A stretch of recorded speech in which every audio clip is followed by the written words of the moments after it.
Agora no Bandcast, Marca Página. Você pode viajar e conhecer países sem gastar nada.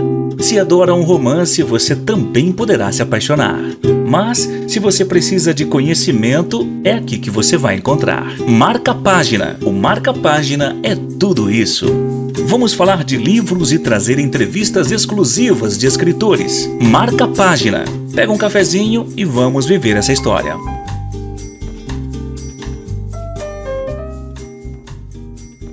Oi, pessoal, olha só, nós estamos de volta com o nosso podcast Marca Página, onde a gente fala sobre literatura, sobre autores e tudo aquilo que está no mundo dos livros. E hoje nós vamos abordar um assunto muito interessante, que é a literatura em realidade virtual. Pode? Será que isso acontece de verdade? Pois é. Acontece sim. O ator e diretor Gustavo Martinez, ele desenvolveu um projeto aqui em Campinas em que ele montou uma minissérie em realidade virtual que aborda trechos da literatura brasileira. Olha que coisa muito legal. E a gente vai falar com ele. O projeto é o Literatura Imersiva e nós vamos entender um pouco o que é isso. Gustavo Martinez, bem-vindo ao Marca Página. Tudo bem com você? Oi, Rosi, tudo ótimo, um grande prazer acompanhar vocês aqui. Que bom. Como surgiu esse projeto? O que é esse projeto? Quando eu recebi, né, o release sobre o projeto, eu achei muito interessante. Eu falei, gente, como unir, né, essa literatura, Gregório de Matos, Machado de Assis, Júlia Lopes, tudo no mesmo lugar, numa minissérie falada. Eu falei, gente, o projeto deve ser muito legal e eu quero conversar com esse diretor que teve essa ideia. Me conta como surgiu esse projeto. Né, quem que foi o louco, né? Para que isso nesse momento, gente? Vamos falar sobre isso. Muito bom, porque para que isso? Porque são clássicos e esses caras ultrapassam o tempo, né? Eles estão falando de hoje quando escreveram em 1600. Então, a gente tem que falar. Uhum. Que barato, Rose, a sua introdução, porque você falou aonde exatamente, como se fosse uma referência de local. E a gente usa que local? A realidade virtual para encontrar com esses autores clássicos, né? Uhum. Então, é um barato, é a junção ali do clássico com o supermoderno, com o que há de mais atual hoje em audiovisual, em tecnologia. A proposta foi essa. A ideia surgiu mesmo do processo teatral, porque a gente vem do teatro e toda a nossa escola de dramaturgia começa ali no palco, né? Depois minha carreira foi para o cinema, para o audiovisual, mas no processo teatral, obrigatoriamente, enfim, nada é obrigado, na real, né? Ninguém está aqui para fazer regra para nada, mas um dos processos que é muito enriquecedor na produção teatral é a leitura dramática. Então, você senta com os atores, com o elenco, formula uma ordem, um formato, organiza um formato não só com os personagens para determinados atores, mas também a forma de leitura, como vai ser a dramatização, a interpretação vai ser extraordinária ou bem ínfima. Então, tudo isso é acordado, senta-se à mesa e faz uma leitura onde todo mundo consegue estudar a obra, o autor e o contexto, né, para chegar no resultado final da montagem objetivada. E essa leitura, com o tempo não, na verdade, ela é aberta ao público em algumas situações. E, na verdade, essa abertura ao público remonta até o circo, remonta enfim, as primeiras representações teatrais, quando abordava-se texto, já existia essa abertura ao público. Então, isso não é nem um pouco novo. É muito antigo. E esse é o grande barato, juntar a literatura com a arte dramática e com o moderno. A leitura dramática aberta ao público sempre vem popularizando muito esses textos e os autores. É interessantíssimo, porque seja uma obra completa, ou seja trecho, ou seja poesia ou poema, a gente tem o intuito de fato, apresentar um aperitivo e fazer com que a pessoa procure mais a respeito da obra e do autor. Isso já acontece no palco, quando a gente abre uma leitura dramatizada. Então, a gente teve essa ideia, poxa, por que a gente não faz uma leitura dentro da realidade virtual, que é um lugar como você bem introduziu, que é um espaço fantástico, onde, em princípio, está sendo habitado pelos jovens. Então, é a molecada que está atrás da tecnologia, do game, da animação em 3D, algo muito moderno está invadindo esse espaço, e é ali que eles habitam. A molecada, os jovens, eles estão interessados em pesquisar tudo a respeito, tudo o que aquela plataforma oferece, eles vão e experimentam. Em princípio, né, a gente tem uma ideia que é um lugar muito de game. De fato, o game invadiu a realidade virtual com propostas incríveis, né, de imersão, mas são tantas aplicações, Rose. Aplicação científica, pedagógica e propriamente de narrativa, né, como história, como cinema feito dentro daquele mundo. É um mundo audiovisual, então... O que eu achei interessante foi justamente isso, porque quando a gente pensa em literatura e jovens, a gente vê um jovem muito voltado à tecnologia, que sabe tudo sobre tecnologia, sobre celular, que não vive mais sem o celular. Ele perde a mãe, mas ele não fica tão desesperado, mas se ele perder o celular, ele vai entrar em parafuso. E vocês tiveram essa ideia de trazer essa questão da literatura e do livro, né, para esse ambiente. E foi isso que eu fiquei pensando, porque assim, acaba sendo um atrativo. Agora, porque você vai do rádio, que é o áudio, né, a voz, mas como que você faz, o que vocês imaginaram para poder prender esse jovem num momento, num ambiente que nós vivemos hoje, em que a leitura não é tão atrativa? O mundo da realidade virtual, ele é fantástico em todos os seus aspectos. Quando você faz a imersão com o equipamento que a gente mais indica, que são os óculos de realidade virtual, que a gente já vai falar sobre isso. Na verdade, parece distante, mas é fácil de acessar. Ali existem artifícios que você, na montagem audiovisual, assim como no cinema, você vai jogando signos que, de fato, coloca o observador bem atento ao que você quer, ao objetivo, ao ponto de atenção. Em princípio, como a ideia é que a protagonista seja a palavra, a gente não pode usar 1000 artifícios que a tecnologia até oferece, né? A gente não pode colocar inserções gráficas, animações. Não, a ideia é o ator e o texto. É uma leitura dramatizada. O protagonista é a palavra. Então, a gente optou por um cenário, na verdade não é mais cenário, né? É a própria localização do experimentador. O cara está naquele lugar quando ele veste o óculos. Então, aquele cenário é a sala dele. Então, a gente procurou deixá-lo bem confortável. A gente buscou a caixa preta do teatro, que é um lugar que também traz aquela situação cinema, onde o espectador fica bem confortável e é disponível para receber a mensagem oferecida pelo autor. Então, toda a estrutura de experimentação que o espectador se coloca é muito bem pensada para o conforto. Os trechos são aperitivos, Rose. Então, a gente não dá o tempo do cara falar assim, encheu o saco, não quero mais, vamos procurar um game. Não dá tempo. É um barato, começa de uma forma curiosa, ele fica atento e acaba. E ele quer mais, assim, os feedbacks que a gente tem tendo é esse. Onde está esse texto? O que esse cara escreveu? Então, a preocupação de seleção foi essa também, voltada a isso. Ele vai ficar curioso com o que aconteceu antes e com o que aconteceu depois? Certamente. Por exemplo, um dos trechos selecionados é o prólogo, né, do Memórias Póstumas de Brás Cubas, que é comemorado e maravilhoso. Ninguém tem a mínima dúvida de que aquilo faz o cara querer correr atrás do trem. Ele vai correr e vai pegar aquele trem. Então, essa é a ideia. Primeiro, os trechos que atiçam a curiosidade, o espaço confortável que coloque o cara naquele ponto de disponibilidade, e a tecnologia que a realidade virtual nos propõe.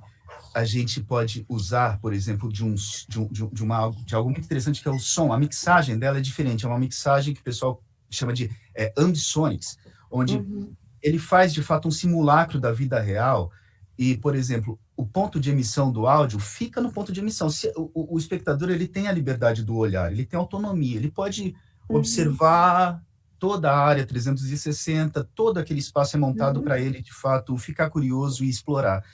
Mas o áudio continua na emissão. O ator está naquele lado, ele pode explorar e o áudio está vindo dali. Então, é uma mixagem bem específica que também colabora com o ponto de atenção. Você sabe que... Pode falar. O cara vai ficar muito curioso, vai ficar atento, vai ficar confortável e certamente ao final da história ele vai querer mais. Essa foi a fórmula. Eu fiquei pensando, porque a gente, quando surgiu o rádio, né, a gente tinha as telenovelas, as novelas radiofônicas, né? E muita gente, assim, quando se lê história, o povo acompanhava, então o rádio era um companheiro. E eu fiquei imaginando, eu falei, o que esse projeto tem de parecido com aquilo ou não tem nada a ver com aquilo? Eu acho que vocês acabaram modernizando ou não, Gustavo? Eu acho que tem muita... Não há como fugir, né, das referências, principalmente de voz, né, quando você está... Então a dramaturgia passa por algumas escolas e essa a gente agarra ela e está aqui dentro, certamente, não tem como escapar. A questão, assim, principal, que eu acho que dá a diferença, é que na nossa interpretação, de fato, do ator, é bem singela, é algo quase passivo. Ele propõe os tempos e os espaços das imagens. Ele não coloca a imagem dele à frente, sabe? Então, a gente tem que ter esse cuidado com que o ator não é protagonista, quem é protagonista é o texto. Perfeito, Rosa, exatamente isso. A gente tem que ter o respeito com que o espectador, o experimentador, monte a sua história como acontece no livro. Então, essa ponte que o ator faz é singela, ela é minimalista, apesar de bem elegante, né? É legal, a gente coloca o ponto, coloca a notinha do ator, mas respeitando o espaço do experimentador. E ali que eu acho que foge um pouquinho da radionovela, onde de fato a interpretação estava bem presente, né? Então, essa diferença eu acho que é fundamental. O resto, e toda a estrutura artística e tecnológica, até que para a época também propunha, né? A rádio era o que era possível de se atualizar e de se comunicar. Então, essas estruturas tecnológicas acompanham as performances artísticas sempre, né? Então a gente está, de novo, fazendo o que a história nos recomenda. Uma outra curiosidade, porque eu imagino que num projeto como esse tem muito debate, muita discussão, propósito, para que serve, qual é o objetivo, né? E eu fiquei pensando como que foi a escolha dos escritores, né, desses autores que vocês escolheram. Então você tem o Machado de Assis com Memórias Póstumas de Brás Cubas, você tem o Lima Barreto com Clara dos Anjos, o Gregório de Matos com Epílogos e a Júlia Lopes de Almeida com A Caolha. Como que foi a escolha desses 4 entre os clássicos da literatura? Qual que foi o objetivo? Tipo, isso tem a ver com o que nós estamos passando hoje e a gente quer mostrar uma mensagem, mesmo que ela seja rápida, para fazer com que esse cara ou essa pessoa que está assistindo, ouvindo, né, ela vá se sentir aí desperta para um texto que é muito importante para ela poder conhecer, e vocês pensarem em fazer uma revolução, essa palavra minha é muito é exagerada. Adoro, mas é o seguinte, né, a gente está falando de clássico, o clássico revoluciona sempre, então, o que o Gregório escreveu em 1600, ele está falando de agora, Rosé, é inacreditável, assim, a gente vai poder acompanhar ainda alguma coisa, e é muito, muito legal. A ideia era essa mesmo, de fato, falar sobre o tempo de hoje, com os caras que falavam há muito tempo sobre isso. Em princípio, a gente teve essa preocupação, poxa, o nosso público é o jovem, certamente, o jovem é que vai estar ali. A gente ainda tem uma surpresa boa com a boa idade, que a gente tem alguns feedbacks que são surpreendentes até, né, de uma galera que a gente não esperava, mas enfim, vamos continuar no escopo. Então, como era o jovem, a gente pensou sobretudo sobre o que eles estão estudando também. Então, os autores fazem também parte do currículo escolar. Em um momento, eles entram ali no currículo, no vestibular, eles são bem usados também. Todos eles são revolucionários, eles quebraram paradigmas, A própria Júlia Lopes de Almeida, ela foi uma das fundadoras, né, da academia, e nunca teve o nome como acadêmica, porque era proibido, né? Eles seguiam o Estatuto da Academia da França, e depois que isso mudou, mas a ideia é que todos eles quebrassem algum paradigma. O Lima também é um cara que veio de uma família pobre, o Gregório também, de família pobre, ele escrevia poesia erótica em 1600, sabe, uma abordagem que, de fato, movimentava a sociedade. A Júlia Lopes enfrentando o machismo, quando não se pensava numa mulher sair de casa, quanto mais fazer arte. Então, a ideia foi essa, juntar autores que quebravam algum paradigma, que moviam a sociedade, que progrediam com a comunicação e faziam, de fato, as pessoas pensarem a respeito da própria realidade, mas que conversassem com a nossa realidade de hoje, que também fizessem pensar a respeito da nossa realidade atual. Legal. O clássico tem, de fato, essa característica, né? Ele ultrapassa o tempo, mas esses 4 foram pensados porque eles casavam nesse formato. A gente queria criar um formato e eles colaboravam com isso. E a gente tem a discussão, né? Por exemplo, você tem a questão do racismo, você tem a questão do machismo, você tem a questão da inclusão social, e esses 4, eles representam, né, muitos dos brasileiros e da sociedade que nós vivemos hoje, que nós estamos debatendo e lutando aí para melhorá-la, né? É muito bom, porque a gente tem agora um estereótipo meio esquisitíssimo, de não sei de onde surgiu, que o pobre não lê, né? Então, pelo amor de Deus, se fosse assim, a gente não precisa nem... como é que é a história que nós ouvimos recentemente, faz uma semana? Vamos taxar os livros porque pobre não lê.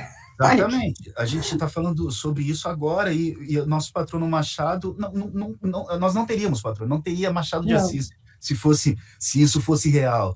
De onde veio isso? A gente não pode fazer com que esses preconceitos formam uma amálgama e se tornem real, e que as pessoas considerem aquilo como algo discutível. Não tem que nem começar a falar sobre isso. É tão absurdo. Partindo desse argumento já zera. Como que teria Machado de Assis se isso fosse real? Acabou, não tem mais como falar sobre isso. Então, a gente, como eu inseri agora no começo, parece que é longe a realidade virtual, mas ela é muito fácil de acessar, na verdade. Então, como a tecnologia tem a sua dificuldade no Brasil, principalmente de internet, de fato, os equipamentos são caros, mas quando a gente fala de uma tecnologia tão avançada, parece que ela está muito distante, parece que tem que ter aqueles óculos cheios de fio e tal. Não. Qualquer celular simples, hoje em dia, você consegue assistir um vídeo de realidade virtual, de fato, até explorando o ambiente virtual. Então, e os jovens, eles conseguem trabalhar com a tecnologia como ninguém, parece que pertence a eles aquilo, é muito fácil, né? Então, certamente, todas as classes que são passíveis de acessar a tecnologia conseguem explorar esse mundo tranquilamente, né? Tá certo. Então, nós estávamos falando dos escritores, dos autores, então vamos começar com um trechinho que vocês graciosamente nos blindou, né? Mas o pessoal, depois a gente vai passar um endereço de como o pessoal pode acessar essa literatura imersiva, essa minissérie. A gente vai ouvir um trechinho pequeno agora da Clara dos Anjos, né? Que é o trecho aí do Lima Barreto. Vamos ouvir, e eu queria que você depois, Gustavo, comentasse um pouquinho sobre essa obra, se for possível. Vamos ouvir, pessoal. Ora, vejam vocês só, é possível? É possível admitir-se meu filho casado com esta... As filhas intervieram. Que é isso, mamãe? A velha continuou. Casado com gente dessa laia. Qual? Que diria o meu avô, Lord Jones, que foi cônsul da Inglaterra em Santa Catarina? Que diria ele se visse tal vergonha? Qual? Parou um pouco de falar e após instantes aduziu. Engraçado essas sujeitas. Queixam-se de que abusaram delas. É sempre a mesma cantiga. Por acaso meu filho as amarra? As amordaça? As ameaça com faca e revólver? Não. A culpa é delas. Só delas. Bom, vamos lá. Primeiro, eu acho que seria importante você dizer quem que está interpretando, né? Eu acho que para a gente poder dar crédito para a pessoa. Sim, claro, é a Thalita Santos, uma grande atriz, uma atriz jovem, muito forte, maravilhosa. Uhum. E o que esse trechinho ou essa obra, o que a pessoa que ouvir esse trecho, e se ela for para o livro, o que ela vai encontrar? Então, a Clara, a Júlia já tinha, ela não se, ela não hesitava ao falar sobre o Lima, desculpa. Não, esse é o do Lima Barreto. Do Lima Barreto, Clara dos Anjos. Clara dos Anjos, Isso, perfeito. O Lima não hesitava em falar sobre o preconceito, né? Então, é disso que a gente coloca aqui. A Clara dos Anjos fala sobre o machismo, sobre o preconceito, e acho que o que é fundamental e, na verdade, é uma cama para toda essa desqualificação é a ignorância, é a falta de conhecimento. No caso, é um trecho em que a mãe coloca à frente uma questão que não é... Ela se anula, ela anula a própria realidade para proteger qualquer atitude do filho. Enfim, isso é muito comum com famílias abastadas, que é o caso, e é muito comum hoje em dia e desde sempre. A estrutura familiar, a estrutura paternalista permitem que as mães e as mulheres se anulem em prol de que isso continue, de que isso progrida, mesmo que seja para anular a sua própria existência. Então, eu acredito que o fato de uma pessoa chegar ao ponto de desconsiderar qualquer moral e proteger atitudes como um deputado atropelando alguém, como algum filho que fez uma grande confusão. Ou um namorado que matou o filho. Exatamente, sabe? Procurar ultrapassar toda a moral para proteger, sem considerar que está se anulando por isso, porque não é possível você perder a moral para... Então, de fato, essa possibilidade só existe quando está um paternalismo e um machismo tão arraigado, sem a pessoa própria perceber que está acontecendo isso com ela mesma, né? Na verdade, a gente discute assim, qual é que é a tua essência, né? Onde você se perdeu. Isso, exatamente. Isso. Perfeito. Onde ela não existe mais, é esse o lugar. Porque ali existe uma unidade. Você vê tantas mulheres em uma única reunião. É muito, muito legal. E o problema delas é um homem. Puxa vida, não há sentido. Quem são elas, né? Elas não se enxergam, elas não se veem. Não estão vendo mais uma outra. E o que a gente vive hoje, né, Rose? É mais ou menos isso. Então, isso pega em todos os aspectos, tanto no paternalismo quanto na própria vida social. E a gente não consegue ver o nosso vizinho, a gente não consegue ver a preocupação que a gente tem, sobretudo, é que a bolsa não caia. Então, aí o cara, o dono da marca mais absurda do mundo, vai ficar pobre, gente, coitado, né? Você sabe, Gustavo, que tem uma discussão que eu sempre levo em conta, né? Eu faço psicanálise, né? Eu estudo psicanálise. E eu me lembro, assim, que eu não sei se nós estamos ficando mais desumanizados, e por isso que eu acho que esse trabalho de vocês, ele é essencial, porque ele fala muito do ser humano e dos nossos esgotos entre parênteses, né? Vamos assim dizer. Uma coisa que me chama muita atenção, e claro que com a Covid isso ficou ainda mais intensificado, mas isso já vinha, essa desumanização. Quando eu era pequena, quando alguém morria, eu me lembro que o bairro parava, a rua parava, as pessoas choravam com o morto, com a família do morto, iam para os velórios, e você tinha toda uma vivência do luto.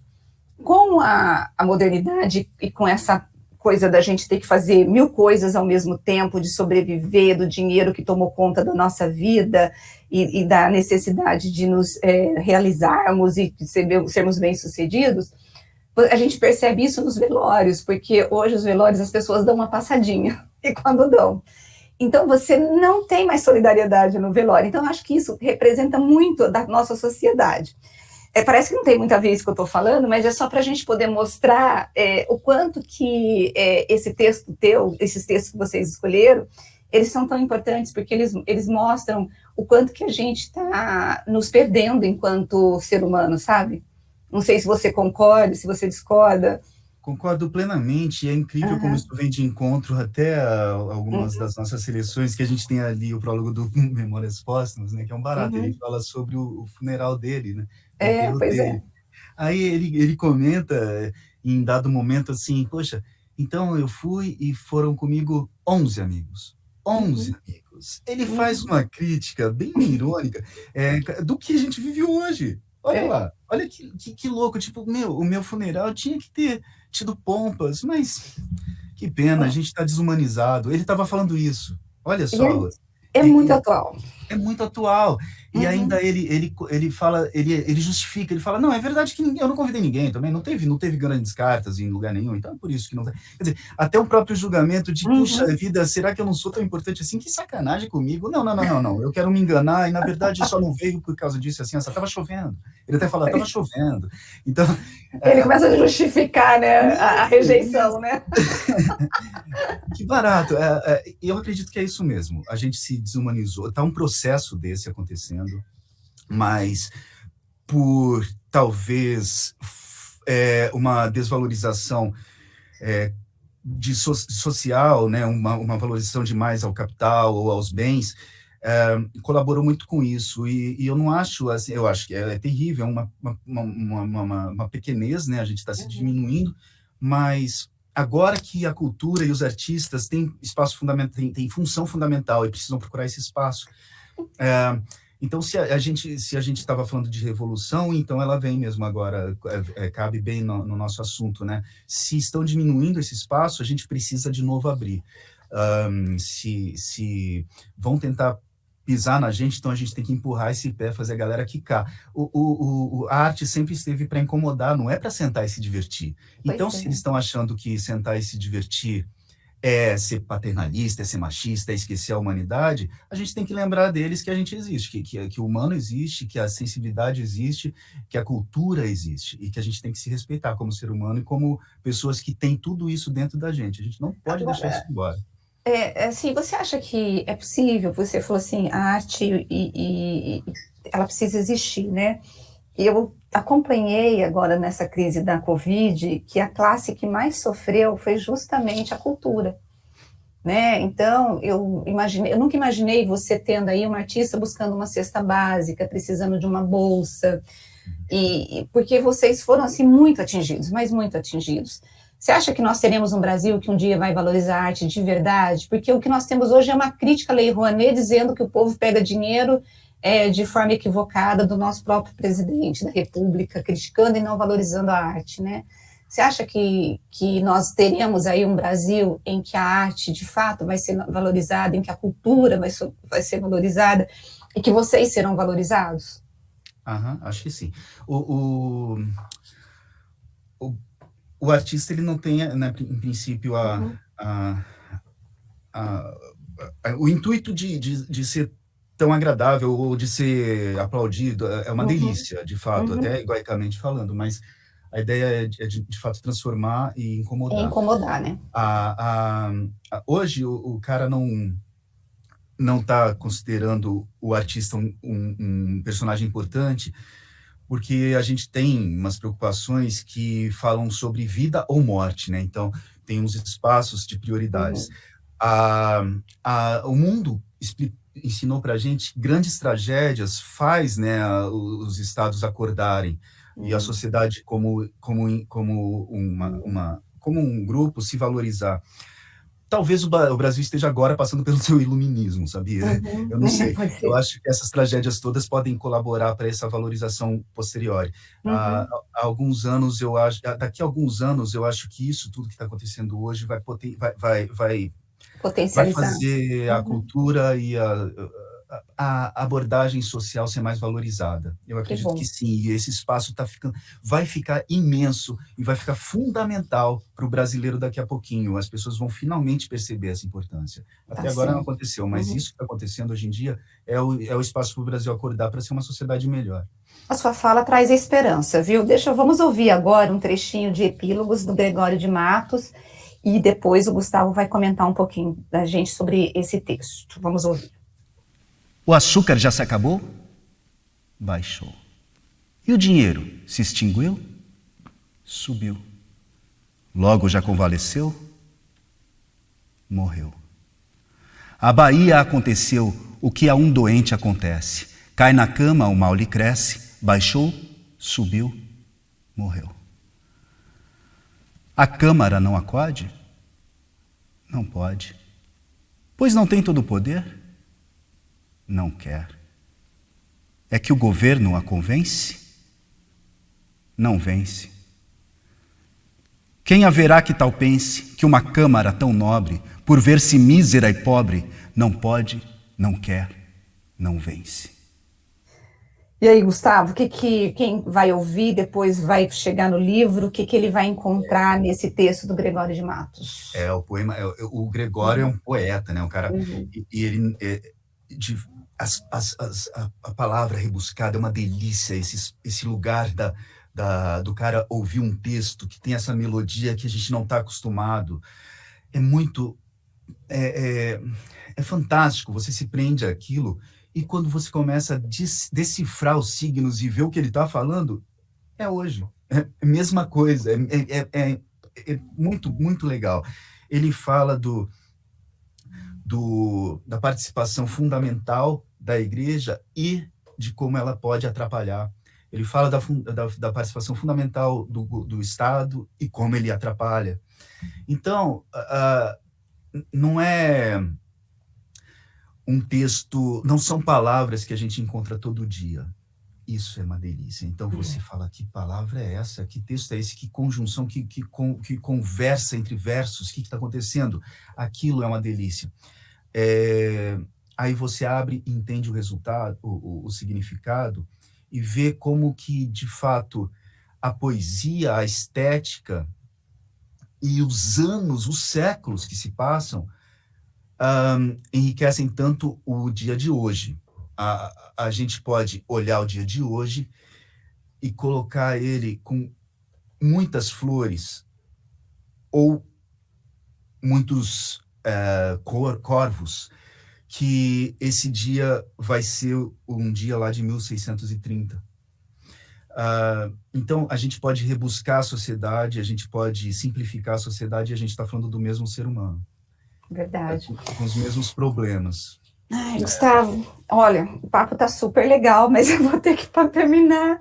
E eu gostaria que você, para quem estiver nos ouvindo, onde encontrar a minissérie, como assistir, como ouvir. E primeiro, acho que foi uma parceria com a Secretaria de Cultura, foi isso o projeto ou não? Isso, a gente foi agraciado pela lei do Aldir Blanc, com da Prefeitura Municipal de Campinas, e a gente tem os episódios já estreados, Memória Póstuma de Brás Cubas e Clara dos Anjos, no canal do YouTube, da Pintado Filmes, P com Y, Pintado Filmes. Aí você vai lá, já tem Memórias Póstumas de Brás Cubas e Clara dos Anjos. E agora, no sábado que vem, dia 24, vai estrear Epílogos e A Caolha, da Júlia Lopes de Almeida. Bom, se você ficou curioso, eu quero te convidar para ir lá no canal do YouTube, já assistir os que estão disponíveis, são 2 episódios, e sábado que vem nós teremos a estreia de 2 novos episódios. Eu quero parabenizar vocês, eu amei esse projeto. Eu fiquei assim, falei, ainda bem que nós temos artistas e gente que está criando e criando coisa boa. Parabéns mesmo. E eu espero que seja um sucesso e que a gente volte a bater papos aqui no nosso podcast de literatura. Obrigada, viu? Eu que agradeço, Rose, e parabéns também pelo podcast. Olha só, também um espaço de audiovisual moderno e que a gente pode falar muita coisa legal e enriquecer a nossa sociedade junto. Obrigado, Rose, bom dia. Obrigada, Gustavo. Bom, pessoal, é isso. Nós batemos um papo hoje com o Gustavo Martinez, ele é ator e diretor, e ele criou aí o projeto Literatura Imersiva, que é uma minissérie em realidade virtual que aborda os trechos da literatura brasileira. Então, nesse trabalho, você vai encontrar trechos do Machado de Assis, do Lima Barreto, do Gregório de Matos e da Júlia Lopes de Almeida. E esse pessoal é aqui de Campinas. A produção, né, é da Pintado Filmes, com Y, como ele falou. E se você ficou curioso ou curiosa, dá uma entrada no YouTube, Pintado com Y, Filmes, e você pode ouvir os trechos e compartilhar esse projeto que é tão legal. A gente volta semana que vem com mais um autor para poder falar sobre literatura, sobre livros, e é sempre muito bom estar com vocês. Um beijo e até a próxima semana. Tchau, tchau.